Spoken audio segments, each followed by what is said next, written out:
والأهل أين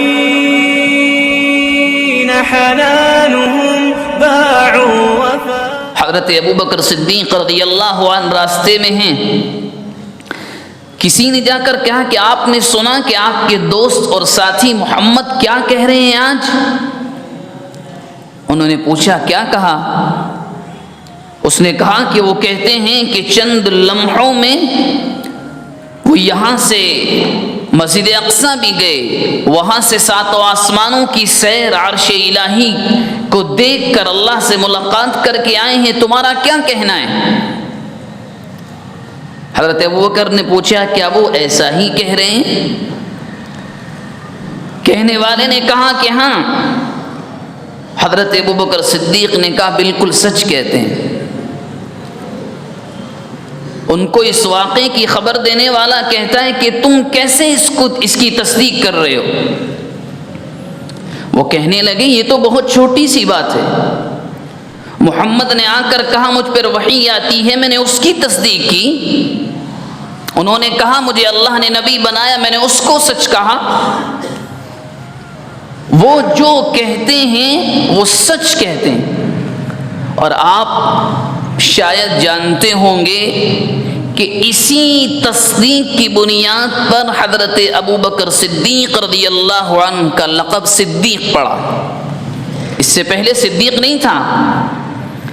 اسی تصدیق کی بنیاد پر کہ جب مکہ مکرمہ کے ایک راستے میں کھڑے ہو کر صرف سننے کی بنیاد پر یہ کہا کہ اگر محمد صلی اللہ علیہ وسلم نے واقعہ بیان کیا ہے تو بالکل سچا ہے، کوئی شک نہیں، کوئی شبہ نہیں. نعوذ باللہ، ان کی زبان سے نعوذ باللہ جھوٹ نہیں نکلتا. وہ تو وہی بولتے ہیں جو اللہ بلواتے ہیں، جو اللہ کا فرشتہ پیغام، جو میسج وہ فرشتہ لے کر آتا ہے وہ وہی کہتے ہیں، وہی سناتے ہیں.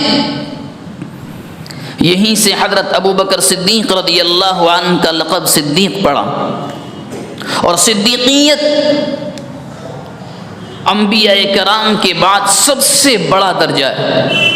اسی بنیاد پر پوری کائنات میں اللہ رب العزت والجلال کے بعد اور تمام پیغمبروں کے مرتبے کے بعد سیدنا حضرت ابوبکر صدیق رضی اللہ عنہ کا مرتبہ ہے.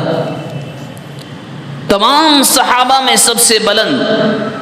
نبی اکرم صلی اللہ علیہ وسلم نے ان کے بارے میں فرمایا کہ میں نے اسلام کی دعوت جس کے سامنے پیش کی اس نے تھوڑا انتظار کیا، سوچا، مگر جب میں نے اپنے دوست ابوبکر سے کہا کہ میں اسلام لے کر آیا ہوں، میں اللہ کا نبی ہوں، نہیں سوچا کچھ نہیں، اللہ کے نبی آپ آئیں میں آپ پر ایمان لاتا ہوں.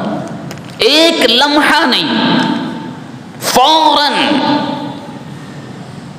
اور آپ صلی اللہ علیہ وسلم فرمایا کرتے تھے کہ ابوبکر کا احسان کا بدلہ میں یہاں نہیں کل قیامت کے دن دوں گا.